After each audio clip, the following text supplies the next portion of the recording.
In terms of commercial-wise, obviously they could probably make a lot of money from moving to a new stadium because the size of the club's increased over the past few years since the Saudis came in. But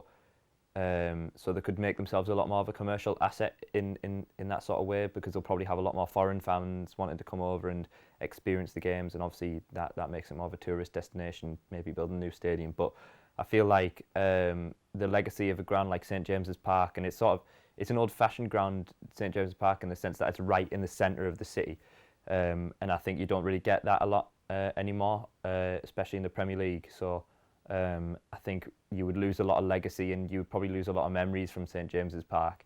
if you sort of got rid of it and built a new stadium. And I think it could go terribly and be a sort of empty, soulless stadium like a lot of stadiums are in the Premier League now, like with West Ham and maybe even Everton's new stadium, could potentially go wrong. I think the idea of keeping it relatively close to St James's Park is a good thing, and it shows that they're sort of thinking about in terms of a location and keeping some of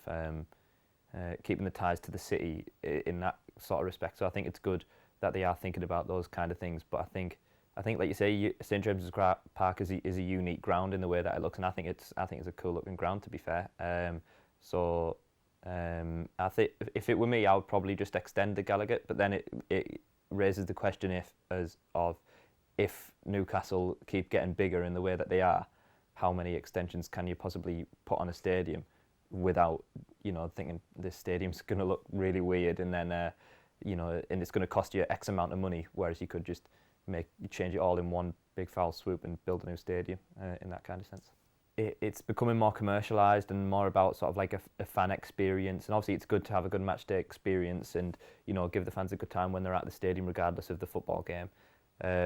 But then I think it loses the touch with why you're really there. Like, nobody actually goes, well, most people don't actually go to a football game to enjoy the football ground. They go to watch 90 minutes of people playing football and hopefully some goals. So I think it's sort of losing the sense of like why you're actually there. And as much as it's good to provide an experience, I think the top and bottom of it is that you're there to watch some football and have a good atmosphere. And that's why stadiums like West Ham and possibly even Spurs, which is a ground that I've been to, it's losing a bit of that because the atmosphere is a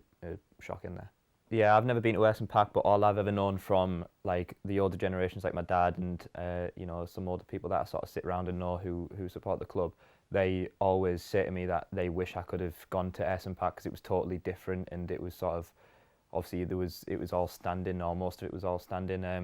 and it was sort of a different atmosphere to the Riverside. It was more jam-packed and you were shoulder to shoulder with people, and I think the Riverside's a great stadium and I would never change the Riverside because I think it's like done really well. It might need a little bit of a revamping soon, but I think it shows the difference of what football's sort of came from and going to it, because I think the Riverside was the first ground built under the regulations after the Hillsborough disaster as well. So it shows that sort of it's obviously built for safety as well, but